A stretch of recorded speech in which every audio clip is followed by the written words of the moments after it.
This audiobook edition of Jawaharlal Nehru's The Discovery of India, first published in 1946, is brought to you by Giribala Joshi. This short YouTube podcast is a part of a larger project. Please subscribe to the channel and like and share my videos. This series is created with the help of advanced text-to-speech AI technology. Chapter 3, The Quest. Part 1. The Panorama of India's Past. During these years of thought and activity, my mind has been full of India, trying to understand her and to analyze my own reactions towards her. I went back to my childhood days and tried to remember what I felt like then, what vague shape this conception took in my growing mind, and how it was molded by fresh experience. Sometimes it receded into the background, but it was always there, slowly changing, a queer mixture derived from old story and legend and modern fact. It produced a sensation of pride in me as well as that of shame, for I was ashamed of much that I saw around me, of superstitious practices, of outworn ideas, and, above all, our subject and poverty-stricken state. As I grew up and became engaged in activities which promised to lead to India's freedom, I became obsessed with the thought of India. What was this India that possessed me and beckoned to me continually, urging me to action so that we might realize some vague but deeply felt desire of our hearts? The initial urge came to me, I suppose, through pride, both individual and national, and the desire, common to all men, to resist another's domination and have freedom to live the life of our choice. It seemed monstrous to me that a great country like India, with a rich and immemorial past, should be bound hand and foot to a faraway island which imposed its will upon her. It was still more monstrous that this forcible union had resulted in poverty and degradation beyond measure. That was reason enough for me and for others to act. But it was not enough to satisfy the questioning that arose within me. What is this India, apart from her physical and geographical aspects? What did she represent in the past? What gave strength to her then? How did she lose that old strength? And has she lost it completely? Does she represent anything vital now, apart from being the home of a vast number of human beings? How does she fit into the modern world? This wider international aspect of the problem grew upon me as I realized more and more how isolation was both undesirable and impossible. The future that took shape in my mind was one of intimate cooperation, politically, economically, and culturally, between India and the other countries of the world. But before the future came there was the present, and behind the present lay the long and tangled past, out of which the present had grown. So to the past, I looked for understanding. India was in my blood and there was much in her that instinctively thrilled me. And yet I approached her almost as an alien critic, full of dislike for the present as well as for many of the relics of the past that I saw. To some extent, I came to her via the West, and looked at her as a friendly Westerner might have done. I was eager and anxious to change her outlook and appearance and give her the garb of modernity. And yet doubts arose within me. Did I know India? I who presumed to scrap much of her past heritage? There was a great deal that had to be scrapped, that must be scrapped, but surely India could not have been what she undoubtedly was, and could not have continued a cultured existence for thousands of years, if she had not possessed something very vital and enduring, something that was worthwhile. What was this something? I stood on a mound of Mohenjo-Daro in the Indus Valley in the northwest of India, and all around me lay the houses and streets of this ancient city that is said to have existed over 5,000 years ago, and even then it was an old and well-developed civilization. The Indus civilization, writes Professor Child, represents a very perfect adjustment of human life to a specific environment that can only have resulted from years of patient effort. And it has endured. It is already specifically Indian and forms the basis of modern Indian culture. Astonishing thought, that any culture or civilization should have this continuity for 5,000 or 6,000 years or more, and not in a static, unchanging sense, for India was changing and progressing all the time. She was coming into intimate contact with the Persians, the Egyptians, the Greeks, the Chinese, the Arabs, the Central Asians, and the peoples of the Mediterranean. But though she influenced them and was influenced by them, her cultural basis was strong enough to endure. What was the secret of this strength? Where did it come from? I read her history and read also a part of her abundant ancient literature, and was powerfully impressed by the vigor of the thought, the clarity of the language, and the richness of the mind that lay behind it. I journeyed through India in the company of mighty travelers from China and Western and Central Asia who came here in the remote past and left records of their travels. I thought of what India had accomplished in Eastern Asia, in Angkor, Borobudur, and many other places. I wandered over the Himalayas, which are closely connected with old myth and legend, and which have influenced so much our thought and literature. My love of the mountains and my kinship with Kashmir especially drew me to them, and I saw there not only the life and vigor and beauty of the present, but also the memoried loveliness of ages past. The mighty rivers of India that flow from this great mountain barrier into the plains of India attracted me and reminded me of innumerable phases of our history. The Indus or Sindhu, from which our country came to be called India and Hindustan, and across which races and tribes and caravans and armies have come for thousands of years, the Brahmaputra, rather cut off from the main current of history, but living an old story, forcing its way into India through deep chasms cut in the heart of the northeastern mountains, and then flowing calmly in a gracious sweep between mountain and wooded plain, the Jumna, round which clusters so many legends of dance and fun and play, and the Ganges, above all the river of India, which has held India's heart captive and drawn uncounted millions to her banks since the dawn of history. The story of the Ganges, from her source to the sea, from old times to new, is the story of India's civilization and culture, of the rise and fall of empires, of great and proud cities, of the adventure of man and the quest of the mind which has so occupied India's thinkers, of the richness and fulfillment of life as well as its denial and renunciation, of ups and downs, of growth and decay, of life and death. I visited old monuments and ruins and ancient sculptures and frescoes, Ajanta, Ellora, the Elephanta Caves, and other places, and I also saw the lovely buildings of a later age in Agra and Delhi, where every stone told its story of India's past. In my own city of Allahabad or in Hardwar I would go to the great bathing festivals, the Kumbh Mela, and see hundreds of thousands of people come, as their forebears had come for thousands of years from all over India, to bathe in the Ganges. I would remember descriptions of these festivals written 1300 years ago by Chinese pilgrims and others, and even then these melas were ancient and lost in an unknown antiquity. What was the tremendous faith, I wondered, that had drawn our people for untold generations to this famous river of India? These journeys and visits of mine, with the background of my reading, gave me an insight into the past. To a somewhat bare intellectual understanding was added an emotional appreciation, and gradually a sense of reality began to creep into my mental picture of India, and the land of my forefathers became peopled with living beings, who laughed and wept, loved and suffered, and among them were men who seemed to know life and understand it, and out of their wisdom they had built a structure which gave India a cultural stability which lasted for thousands of years. Hundreds of vivid pictures of this past filled my mind, and they would stand out as soon as I visited a particular place associated with them. At Sarnath, near Benares, I would almost see the Buddha preaching his first sermon, and some of his recorded words would come like a distant echo to me through 2,500 years. Ashoka's pillars of stone with their inscriptions would speak to me in their magnificent language and tell me of a man who, though an emperor, was greater than any king or emperor. At Fatehpur Sikri, Akbar, forgetful of his empire, was seated holding converse and debate with the learned of all faiths, curious to learn something new and seeking an answer to the eternal problem of man. Thus slowly the long panorama of India's history unfolded itself before me, with its ups and downs, its triumphs and defeats. There seemed to me something unique about the continuity of a cultural tradition through 5,000 years of history, of invasion and upheaval, a tradition which was widespread among the masses and powerfully influenced them. Only China has had such a continuity of tradition and cultural life. And this panorama of the past gradually merged into the unhappy present, when India, for all her past greatness and stability, was a slave country, an appendage of Britain, and all over the world terrible and devastating war was raging and brutalizing humanity. But that vision of 5,000 years gave me a new perspective, and the burden of the present seemed to grow lighter. The 180 years of British rule in India were just one of the unhappy interludes in her long story. She would find herself again. Already the last page of this chapter was being written. The world also will survive the horror of today and build itself anew on fresh foundations. End of Part 1, titled, The Panorama of India's Past, of Chapter 3. Part 2, Nationalism and Internationalism. My reaction to India thus was often an emotional one, conditioned and limited in many ways. It took the form of nationalism. In the case of many people the conditioning and limiting factors are absent. But nationalism was and is inevitable in the India of my day. It is a natural and healthy growth. For any subject country national freedom must be the first and dominant urge. For India, with her intense sense of individuality and a past heritage, it was doubly so.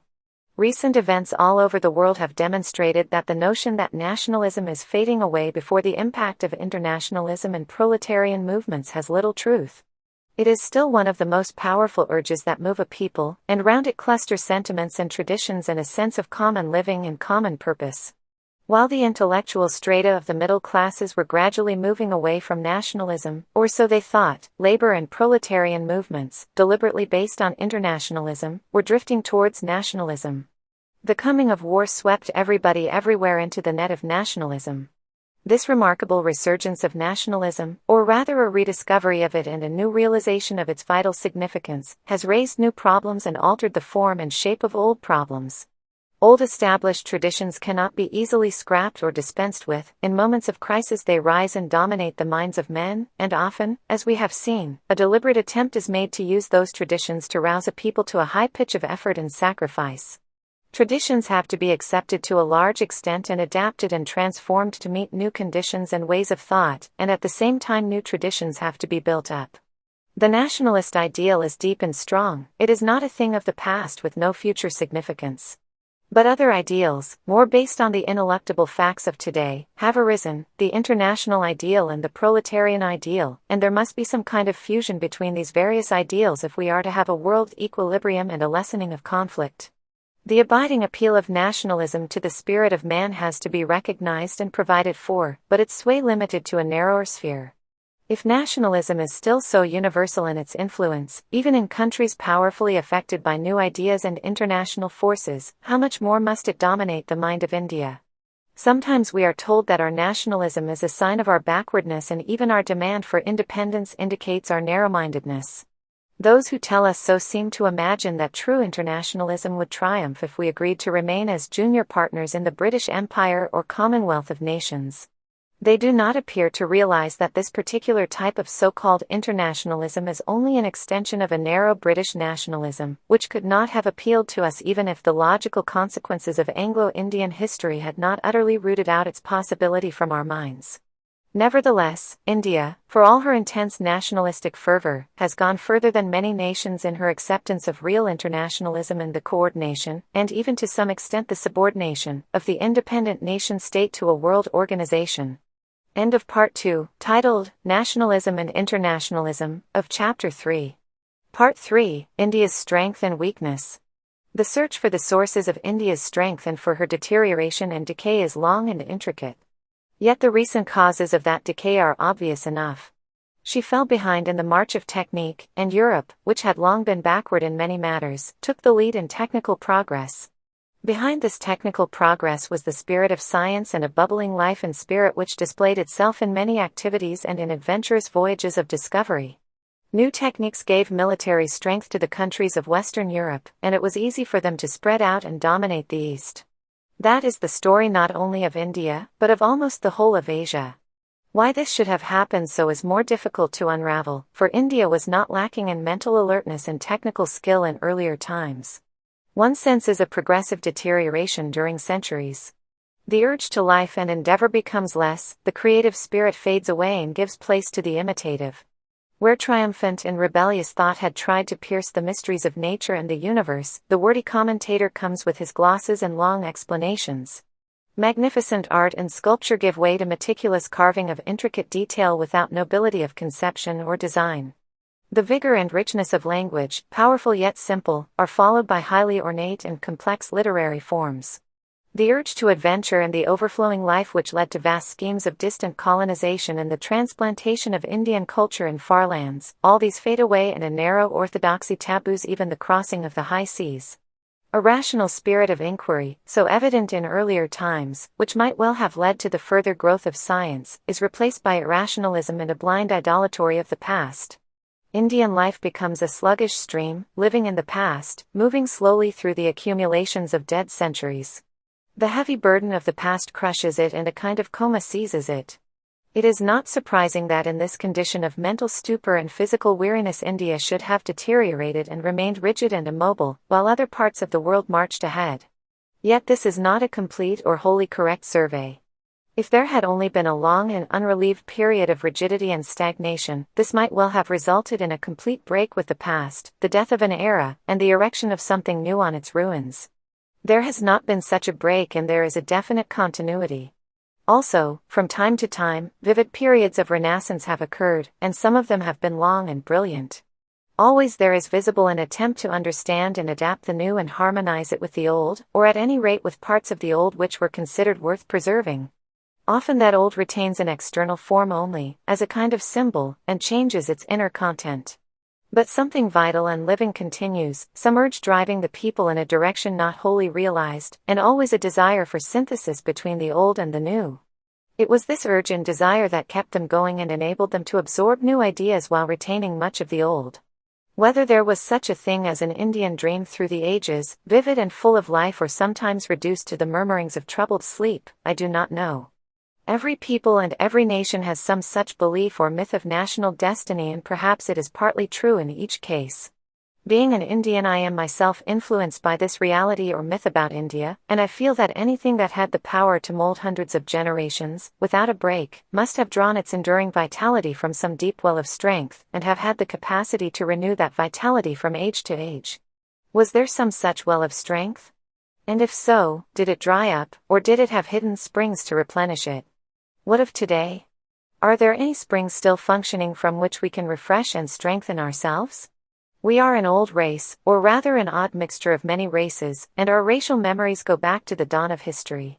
Have we had our day, and are we now living in the late afternoon or evening of our existence, just carrying on after the manner of the aged, quiescent, devitalized, uncreative, desiring peace and sleep above all else?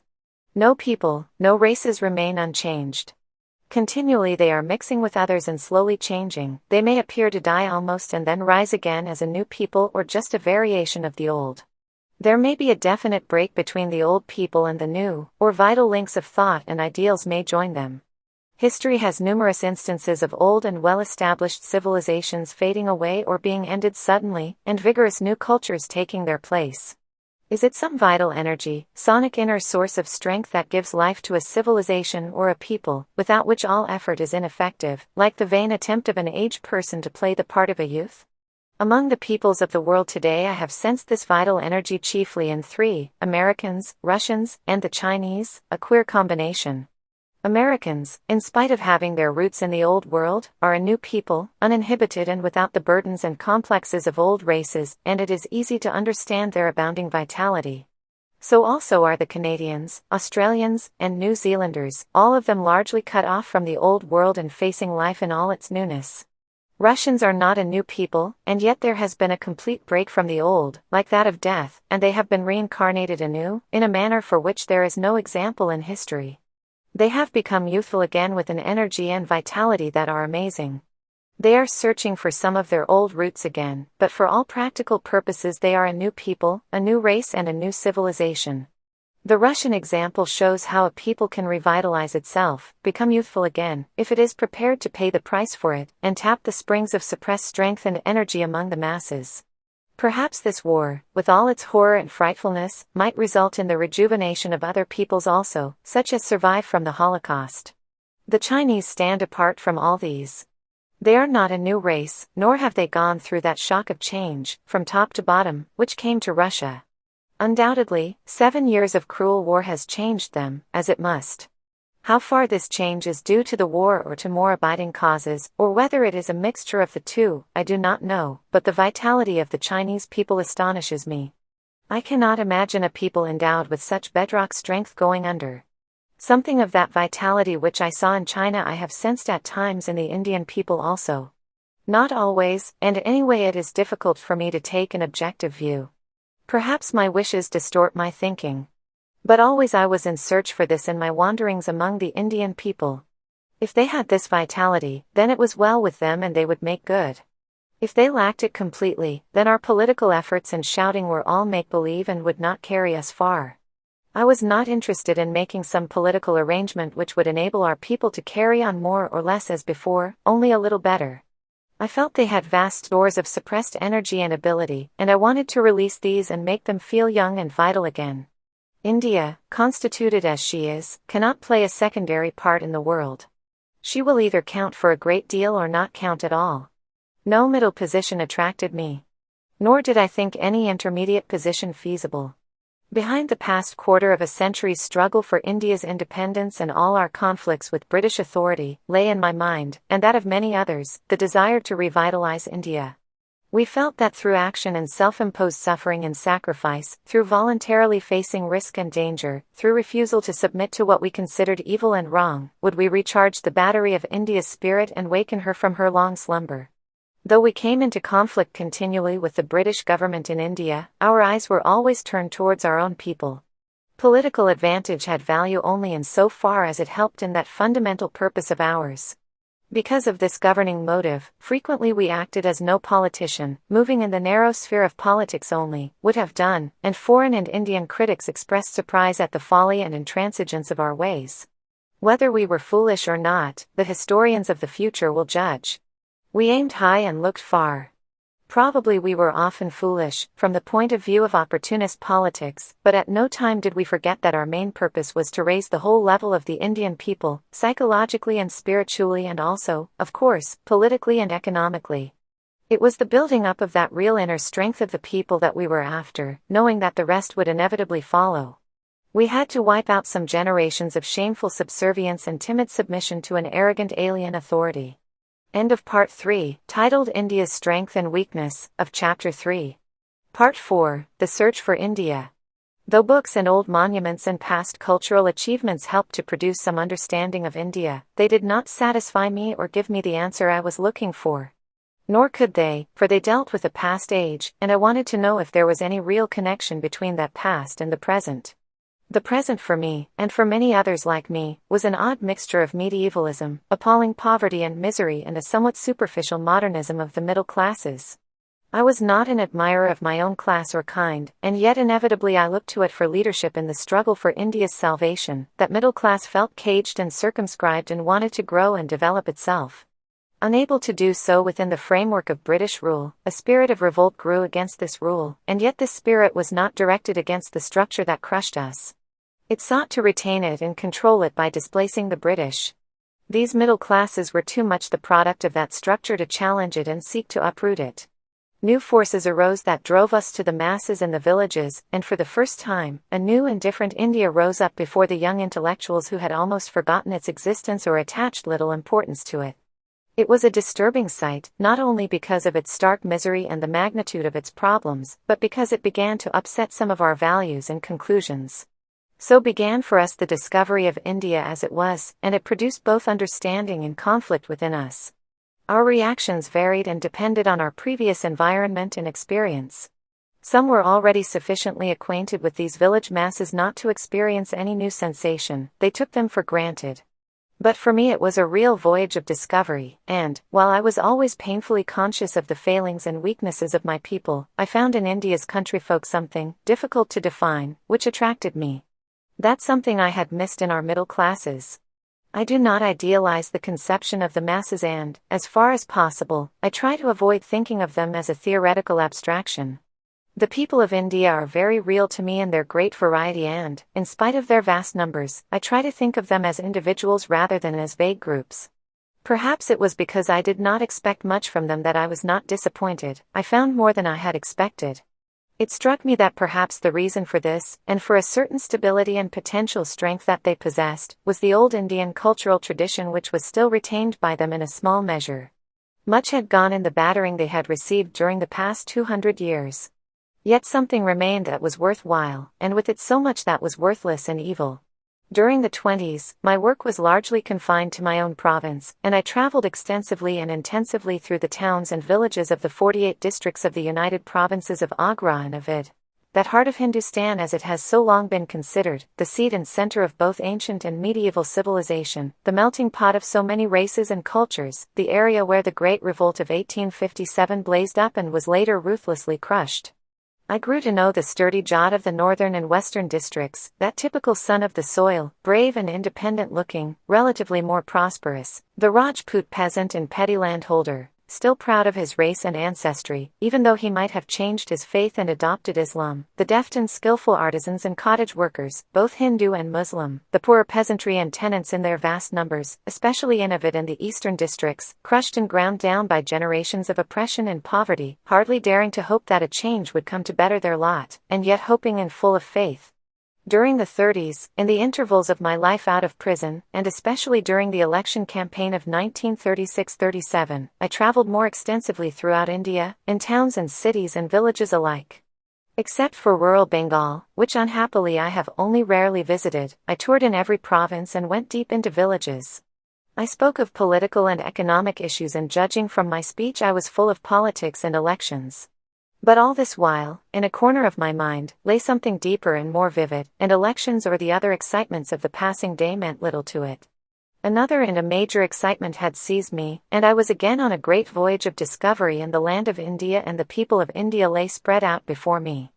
India with all her infinite charm and variety began to grow upon me more and more, and yet the more I saw of her, the more I realized how very difficult it was for me or for anyone else to grasp the ideas she had embodied. It was not her wide spaces that eluded me, or even her diversity, but some depth of soul which I could not fathom, though I had occasional and tantalizing glimpses of it. She was like some ancient palimpsest on which layer upon layer of thought and reverie had been inscribed, and yet no succeeding layer had completely hidden or erased what had been written previously. All of these existed in our conscious or subconscious selves, though we may not have been aware of them, and they had gone to build up the complex and mysterious personality of India. That sphinx-like face with its elusive and sometimes mocking smile was to be seen throughout the length and breadth of the land. Though outwardly there was diversity and infinite variety among our people, everywhere there was that tremendous impress of oneness, which had held all of us together for ages past, whatever political fate or misfortune had befallen us. The unity of India was no longer merely an intellectual conception for me, it was an emotional experience which overpowered me. That essential unity had been so powerful that no political division, no disaster or catastrophe, had been able to overcome it. It was absurd, of course, to think of India or any country as a kind of anthropomorphic entity. I did not do so.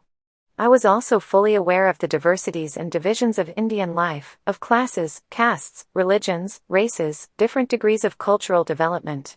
Yet I think that a country with a long cultural background and a common outlook on life develops a spirit that is peculiar to it and that is impressed on all its children, however much they may differ among themselves. Can anyone fail to see this in China, whether he meets an old-fashioned Mandarin or a communist who has apparently broken with the past? It was this spirit of India that I was after, not through idle curiosity, though I was curious enough, but because I felt that it might give me some key to the understanding of my country and people, some guidance to thought and action. Politics and elections were day-to-day affairs when we grew excited over trumpery matters. But if we were going to build the house of India's future, strong and secure and beautiful, we would have to dig deep for the foundations. End of Part 4, titled The Search for India, of Chapter 3. Part 5. Bharat Mata. Often, as I wandered from meeting to meeting, I spoke to my audience of this India of ours, of Hindustan and of Bharat, the old Sanskrit name derived from the mythical founder of the race. I seldom did so in the cities, for there the audiences were more sophisticated and wanted stronger fare. But to the peasant, with his limited outlook, I spoke of this great country for whose freedom we were struggling, of how each part differed from the other and yet was India, of common problems of the peasants from north to south and east to west, of the Swaraj that could only be for all and every part and not for some. I told them of my journeying from the Khyber Pass in the far northwest to Kanyakumari or Cape Comorin in the distant south, and how everywhere the peasants put me identical questions, for their troubles were the same: poverty, debt, vested interests, landlords, moneylenders, heavy rents and taxes, police harassment, and all these wrapped up in the structure that the foreign government had imposed upon us, and relief must also come for all. I tried to make them think of India as a whole, and even to some little extent of this wide world of which we were a part. I brought in the struggle in China, in Spain, in Abyssinia, in Central Europe, in Egypt and the countries of Western Asia. I told them of the wonderful changes in the Soviet Union and of the great progress made in America. The task was not easy, yet it was not so difficult as I had imagined, for our ancient epics and myths and legends, which they knew so well, had made them familiar with the conception of their country, and some there were always who had traveled far and wide to the great places of pilgrimage situated at the four corners of India. Or there were old soldiers who had served in foreign parts in World War I or other expeditions. Even my references to foreign countries were brought home to them by the consequences of the Great Depression of the 30s. Sometimes as I reached a gathering, a great roar of welcome would greet me. Bharat Mata ki jai. Victory to Mother India. I would ask them unexpectedly what they meant by that cry. Who was this Bharat Mata? Mother India, whose victory they wanted? My question would amuse them and surprise them, and then, not knowing exactly what to answer, they would look at each other and at me. I persisted in my questioning. At last a vigorous Jat, wedded to the soil from immemorial generations, would say that it was the Dharti, the good earth of India, that they meant. What earth? Their particular village patch, or all the patches in the district or province, or in the whole of India? And so question and answer went on, till they would ask me impatiently to tell them all about it. I would endeavor to do so and explain that India was all this that they had thought, but it was much more. The mountains and the rivers of India, and the forests and the broad fields, which gave us food, were all dear to us, but what counted ultimately were the people of India, people like them and me, who were spread out all over this vast land.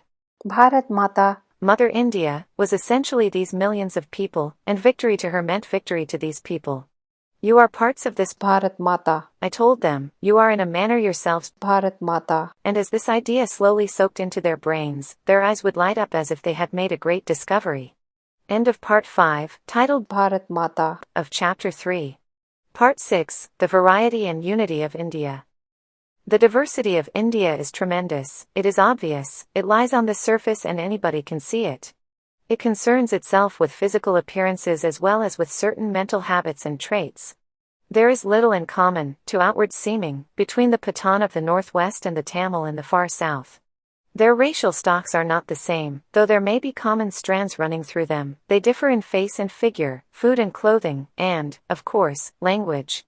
In the northwestern frontier province there is already the breath of Central Asia, and many a custom there, as in Kashmir, reminds one of the countries on the other side of the Himalayas. Pathan popular dances are singularly like Russian Cossack dancing. Yet, with all these differences, there is no mistaking the impress of India on the Pathan, as this is obvious on the Tamil. This is not surprising, for these borderlands, and indeed Afghanistan also, were united with India for thousands of years. The old Turkish and other races who inhabited Afghanistan and parts of Central Asia before the advent of Islam were largely Buddhists, and earlier still, during the period of the epics, Hindus.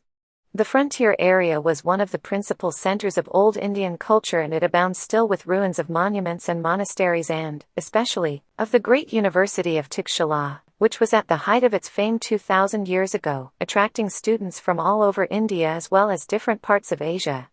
Changes of religion made a difference, but could not change entirely the mental backgrounds which the people of those areas had developed.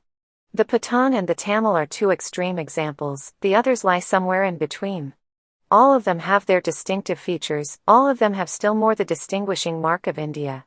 It is fascinating to find how the Bengalis, the Marathas, the Gujaratis, the Tamils, the Andhras, the Orias, the Assamese, the Canaris, the Malayalis, the Sindhis, the Punjabis, the Pathans, the Kashmiris, the Rajputs, and the great central block comprising the Hindustani-speaking people, have retained their peculiar characteristics for hundreds of years, have still more or less the same virtues and failings of which old tradition or record tells us, and yet have been throughout these ages distinctively Indian, with the same national heritage and the same set of moral and mental qualities.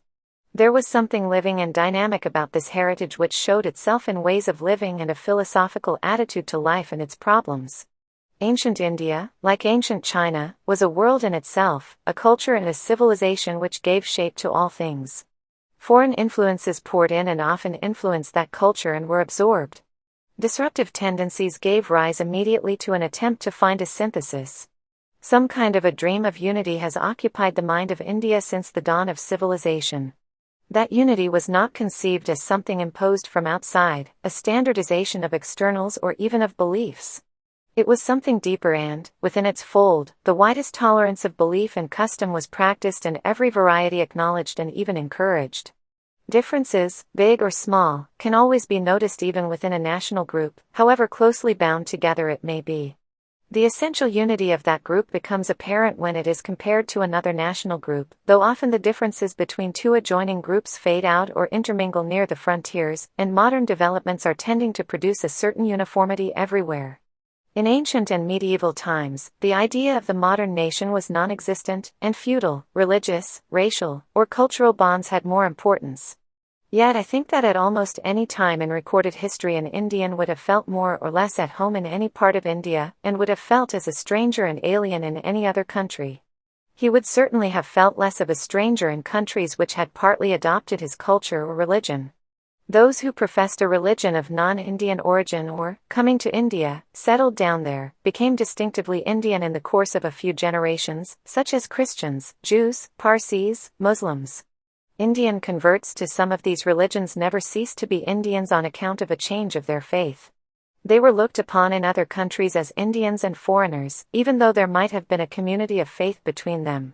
Today, when the conception of nationalism has developed much more, Indians in foreign countries inevitably form a national group and hang together for various purposes, in spite of their internal differences.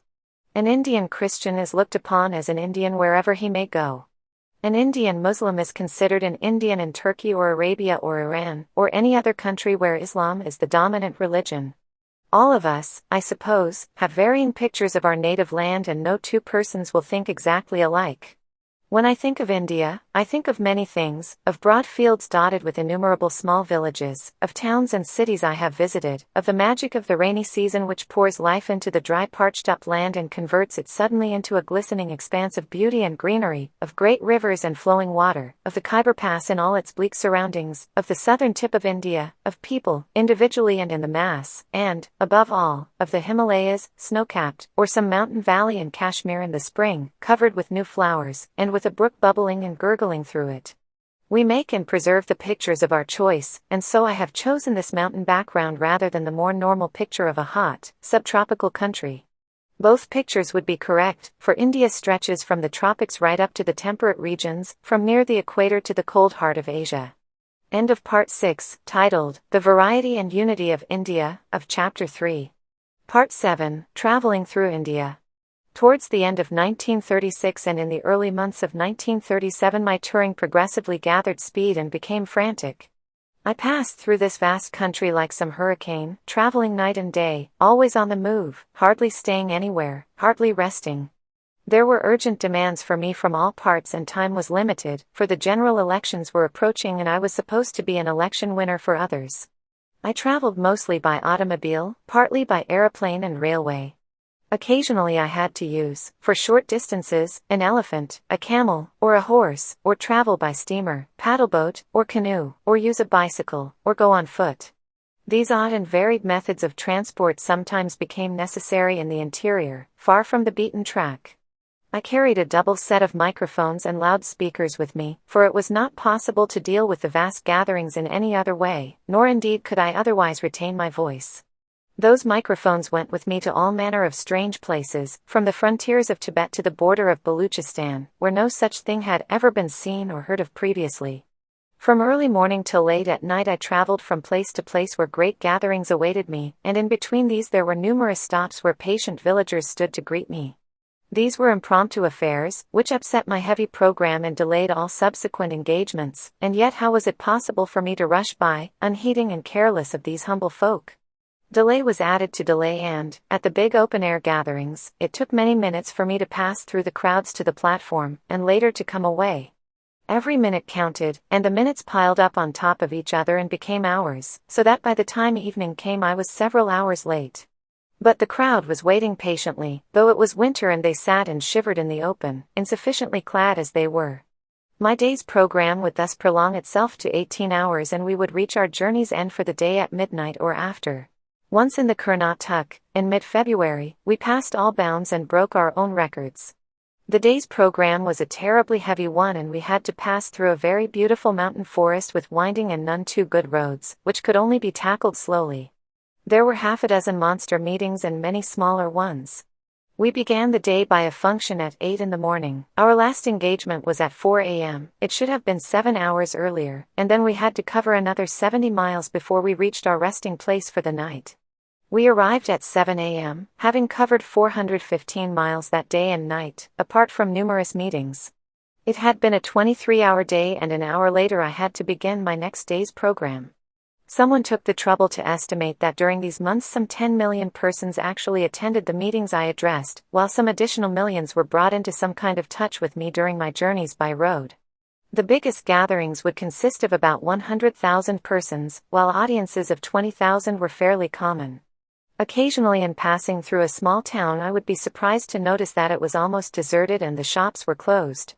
The explanation came to me when I saw that almost the entire population of the town, men, women, and even children, had gathered at the meeting place on the other side of the town and were waiting patiently for my arrival. How I managed to carry on in this way without physical collapse, I cannot understand now, for it was a prodigious feat of physical endurance.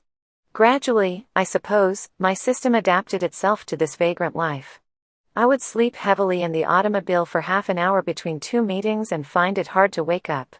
Yet I had to get up, and the sight of a great cheering crowd would finally wake me. I reduced my meals to a minimum and often dropped a meal, especially in the evenings, feeling the better for it. But what kept me up and filled me with vitality was the vast enthusiasm and affection that surrounded me and met me everywhere I went. I was used to it, and yet I could never get quite used to it, and every new day brought its surprises. End of Part 7, titled, Traveling Through India, of Chapter 3. Part 8, General Elections. My tour was especially concerned with the general elections all over India that were approaching. But I did not take kindly to the usual methods and devices that accompany electioneering. Elections were an essential and inseparable part of the democratic process, and there was no way of doing away with them. Yet, often enough, elections brought out the evil side of man, and it was obvious that they did not always lead to the success of the better man. Sensitive persons, and those who were not prepared to adopt rough and ready methods to push themselves forward, were at a disadvantage and preferred to avoid these contests.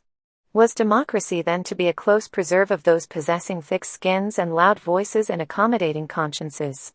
Especially were these election evils most prevalent where the electorate was small. Many of them vanished, or at any rate were not so obvious, when the electorate was a big one. It was possible for the biggest electorate to be swept off its feet on a false issue, or in the name of religion, as we saw later, but there were usually some balancing factors which helped to prevent the grosser evils. My experience in this matter confirmed my faith in the widest possible franchise. I was prepared to trust that wide electorate far more than a restricted one, based on a property qualification or even an educational test. The property qualification was anyhow bad. As for education, it was obviously desirable and necessary. But I have not discovered any special qualities in a literate or slightly educated person which would entitle his opinion to greater respect than that of a sturdy peasant, illiterate but full of a limited kind of common sense. In any event, where the chief problem is that of the peasant, his opinion is far more important. I am a convinced believer in adult franchise, for men and women, and, though I realize the difficulties in the way, I am sure that the objections raised to its adoption in India have no great force and are based on the fears of privileged classes and interests. The general elections in 1937 for the provincial assemblies were based on a restricted franchise affecting about 12% of the population. But even this was a great improvement on the previous franchise, and nearly 30 millions all over India, apart from the Indian states, were now entitled to vote. The scope of these elections was vast and comprised the whole of India, minus the states. Every province had to elect its provincial assembly, and in most provinces there were two houses, and there were thus two sets of elections. The number of candidates ran into many thousands. My approach to these elections, and to some extent the approach of most congressmen, was different from the usual one. I did not trouble myself about the individual candidates, but wanted rather to create a countrywide atmosphere in favor of our national movement for freedom as represented by the Congress, and for the program contained in our election manifesto. I felt that if we succeeded in this, all would be well. If not, then it did not matter much if an odd candidate won or lost. My appeal was an ideological one, and I hardly referred to the candidates, except as standard-bearers of our cause.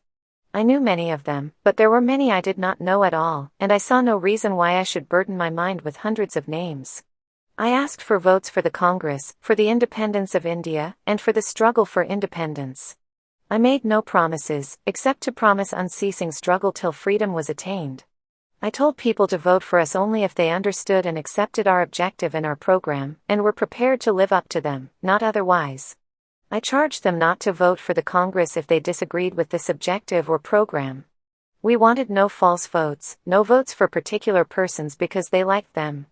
Votes and elections would not take us far, they were just small steps in a long journey, and to delude us with votes, without intelligent acceptance of what they signified or willingness for subsequent action, was to play us false and be untrue to our country. Individuals did not count, though we wanted good and true individuals to represent us. It was the cause that counted, the organization that represented it, and the nation to whose freedom we were pledged. I analyzed that freedom and what it should mean to the hundreds of millions of our people. We wanted no change of masters from white to brown, but a real people's rule, by the people and for the people, and an ending of our poverty and misery. That was the burden of my speeches, and only in that impersonal way could I fit myself into the election campaign. I was not greatly concerned with the prospects of particular candidates. My concern was with a much bigger issue. As a matter of fact, that approach was the right one even from the narrower point of view of a particular candidate's success. For thus he and his election were lifted up to a higher and more elemental level of a great nation's fight for freedom, and millions of poverty-stricken people striving to put an end to their ancient curse of poverty. These ideas, expressed by scores of leading congressmen, came and spread like a mighty wind fresh from the sea, sweeping away all petty ideas and electioneering stunts. I knew my people and liked them, and their million eyes had taught me much of mass psychology. I was talking about the elections from day to day, and yet the elections seldom occupied my mind, they floated about superficially on the surface. Nor was I particularly concerned with the voters only. I was getting into touch with something much bigger, the people of India and their millions, and such message as I had was meant for them all, whether they were voters or not, for every Indian, man, woman, and child. The excitement of this adventure held me, this physical and emotional communion with vast numbers of people. It was not the feeling of being in a crowd, one among many, and being swayed by the impulses of the crowd. My eyes held those thousands of eyes. We looked at each other, not as strangers meeting for the first time, but with recognition, though of what this was none could say. As I saluted them with a namaskar, the palms of my hands joined together in front of me, a forest of hands went up in salutation, and a friendly, personal smile appeared on their faces, and a murmur of greeting rose from that assembled multitude and enveloped me in its warm embrace. I spoke to them and my voice carried the message I had brought, and I wondered how far they understood my words or the ideas that lay behind them. Whether they understood all I said or not, I could not say, but there was a light of a deeper understanding in their eyes, which seemed to go beyond spoken words. End of Part 8, titled, General Elections, of Chapter 3. Part 9, The Culture of the Masses. Thus I saw the moving drama of the Indian people in the present, and would often trace the threads which bound their lives to the past, even while their eyes were turned towards the future. Everywhere I found a cultural background which had exerted a powerful influence on their lives. This background was a mixture of popular philosophy, tradition, history, myth, and legend, and it was not possible to draw a line between any of these. Even the entirely uneducated and illiterate shared this background. The old epics of India, the Ramayana and the Mahabharata and other books, in popular translations and paraphrases, were widely known among the masses, and every incident and story and moral in them was engraved on the popular mind and gave a richness and content to it. Illiterate villagers would know hundreds of verses by heart and their conversation would be full of references to them or to some story with a moral, enshrined in some old classic. Often I was surprised by some such literary turn given by a group of villagers to a simple talk about present-day affairs. If my mind was full of pictures from recorded history and more or less ascertained fact, I realized that even the illiterate peasant had a picture gallery in his mind, though this was largely drawn from myth and tradition and epic heroes and heroines, and only very little from history. Nevertheless, it was vivid enough. I looked at their faces and their figures and watched their movements. There was many a sensitive face and many a sturdy body, straight and clean-limbed, and among the women there was grace and suppleness and dignity and poise and, very often, a look that was full of melancholy. Usually the finer physical types were among the upper castes, who were just a little better off in the economic sense. Sometimes, as I was passing along a country road, or through a village, I would start with surprise on seeing a fine type of man, or a beautiful woman, who reminded me of some fresco of ancient times. And I wondered how the type endured and continued through ages, in spite of all the horror and misery that India had gone through. What could we not do with these people under better conditions and with greater opportunities opening out to them? There was poverty and the innumerable progeny of poverty everywhere, and the mark of this beast was on every forehead. Life had been crushed and distorted and made into a thing of evil, and many vices had flowed from this distortion and continuous lack and ever-present insecurity. All this was not pleasant to see, yet that was the basic reality in India. There was far too much of the spirit of resignation and acceptance of things as they were. But there was also a mellowness and a gentleness, the cultural heritage of thousands of years, which no amount of misfortune had been able to rub off. End of Part 9, titled, The Culture of the Masses of Chapter 3. Part 10, Two Lives. In this and other ways I tried to discover India, the India of the past and of the present, and I made my mood receptive to impressions and to the waves of thought and feeling that came to me from living beings as well as those who had long ceased to be.